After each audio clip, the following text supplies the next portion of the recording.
चलिए ठीक है साहब, आज हम लोग स्टार्ट करेंगे लेक्चर नंबर 42 और ये लास्ट लेक्चर है पूरे मशीन टूल टेक्नोलॉजी सिलेबस का थर्ड सेमेस्टर का।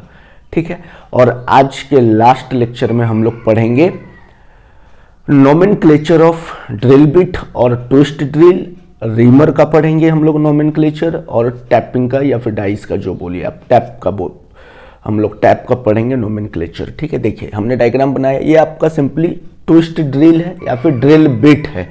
ठीक है ना, ये जो एरिया है इसको सैंक बोलते हैं, जहां पर आपका फ्लूट नहीं बना हुआ, और इस तरह का जो डिजाइन बना हुआ होता है ना ड्रिल बिट में, उसको फ्लूट बोलते हैं, फ्लूट है ना। ये एंगल देखिए, ये आपका सेंट्रल एक्सिस है, और सेंट्रल एक्सिस और ये जो आपका ये जो एंगल है ना, इस और इस सेंट्रल एक्सिस के बीच के एंगल को हेलिक्स एंगल बोलते हैं। ये आपका ड्रिल एक्सिस है ना, या फिर सेंट्रल एक्सिस बोलिए या ड्रिल एक्सिस बोलिए।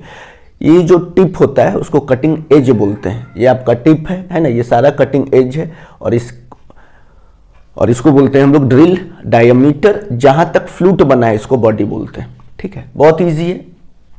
ये आपका है टैप टूल, और आपको पता है कि टैप टूल से हम लोग होल में थ्रेड करते हैं। मान लीजिए होल कर दिए, अब होल के अंदर में थ्रेडिंग करना है तो किससे करेंगे? बाय यूजिंग टैप टूल, है ना।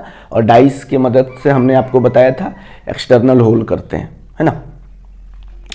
तो टैप टूल ये आपका थ्रेड लेंथ है, इसको टैंग बोलते हैं, टैंग है ना। ये आपका स्क्वायर शेप का है टैंग। ये सैंक है, जहां तक आपका थ्रेड नहीं बना हुआ, और इस पूरे बॉडी में क्या बना हुआ? थ्रेड बना हुआ, तो इसलिए इसको हमने थ्रेड लेंथ बोला। और इस पूरे बीट को, ड्रिल बीट को हम लोग ओवरऑल लेंथ बोलते हैं। ठीक है, ये आपका टैप टूल है। इसका क्रॉस सेक्शन ऐसा दिखता है, फ्लूट इसको बोलते हैं, और ये आपका लैंड है ना, एक जितना चौड़ाई है इसको लैंड बोलते हैं। ठीक है, ये रीमर टूल का आपका क्या है? ड्रिल बिट है, रीमर टूल, और इसको आप बोल सकते हैं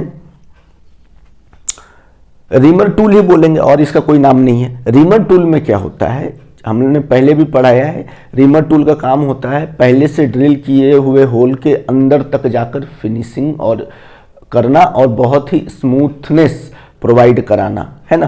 तो इसलिए ये आप देखिएगा कि इसका जो कटिंग एज है ये काफ़ी लंबा है ना। कटिंग एज लेंथ इसको बोलते हैं। ये लेंथ ऑफ द स्क्वायर है, जैसे ये टैंग है, इसमें भी छोटा सा टैंग होता है। ठीक है, और इस पूरे लेंथ को बोलते हैं हम लोग सैंक, और पूरे कटिंग एज लेंथ को हम लोग बोलते हैं बॉडी। और यहाँ पर छोटा सा एक लेंथ होता है जिसको बोला जाता है रिसेस लेंथ। ठीक है, और ये आपका रीमर एक्सिस है। बस आपको डायग्राम याद रखना है, नेमिंग याद रखना है, बस इतना ही तो है साहब। और कुछ standard size of drill bit आते हैं नंबर से, कुछ अल्फ़ाबेटिकल लेटर से, है ना, कुछ मेट्रिक ड्रिल साइजेस से आते हैं। तो आपको मालूम होना चाहिए कुछ। जैसे standard size of drill bit की बात करेंगे तो आप समझिएगा हम डायमीटर ऑफ द ड्रिल की बात कर रहे हैं। ठीक है, जितना ज़्यादा डायमीटर ऑफ ड्रिल होगा उतना डायमीटर का हमको छेद मिलेगा, है ना। जैसे पहला है इंपीरियल इंच, 1 इंच में 25.4 mm होता है। ठीक है साहब, तो 1/16 इंच है, तो 1/16 इंच को आप डिवाइड कीजिएगा तो कुछ वैल्यू आएगा पॉइंट में, है ना, इंच में आएगा, और उसको जब आप 25.4 से मल्टीप्लाई कर दीजिएगा तो 1.5875 mm आ जाएगा।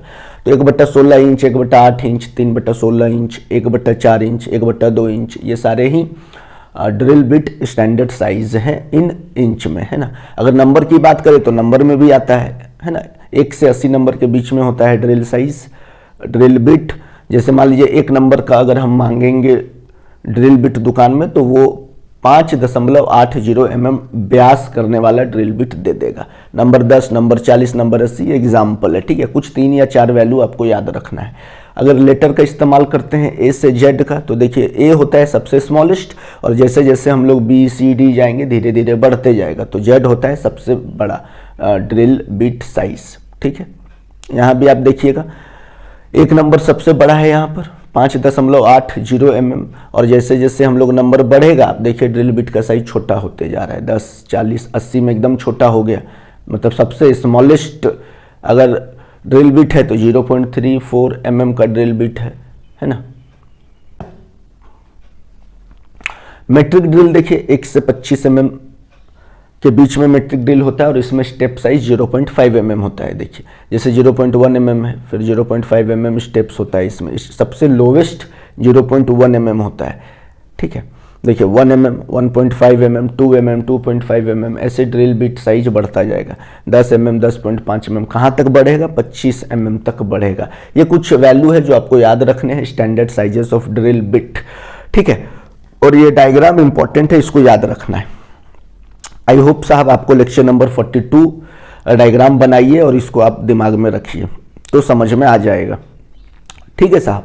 इसी के साथ जो सिलेबस है आपका MTT का वो 100% कंप्लीट होता है। न्यूमेरिकल पार्ट थोड़ा बहुत है, वो अब आगे हम सिर्फ और सिर्फ आगे के लेक्चर में प्रैक्टिस करेंगे, ठीक है, जिससे कि आपका जो कंसेप्ट है और भी क्लियर होगा। और आई होप आपको इस पूरा सब्जेक्ट का लेक्चर आप एंजॉय किए होंगे, लिखे होंगे। आप इसे पढ़िए, आपके लिए ये बहुत बेनिफिशियल साबित होगा सेमेस्टर एग्जामिनेशन के लिए भी और कॉम्पिटिटिव एग्जामिनेशन के लिए भी, ठीक है। आप अपना ख्याल रखिए साहब और मुझे दीजिए इजाज़त। फिर अगले लेक्चर में हम आपके साथ किसी नए कॉन्सेप्ट, नए टॉपिक के साथ मुलाकात करेंगे। तब तक जय हिंद।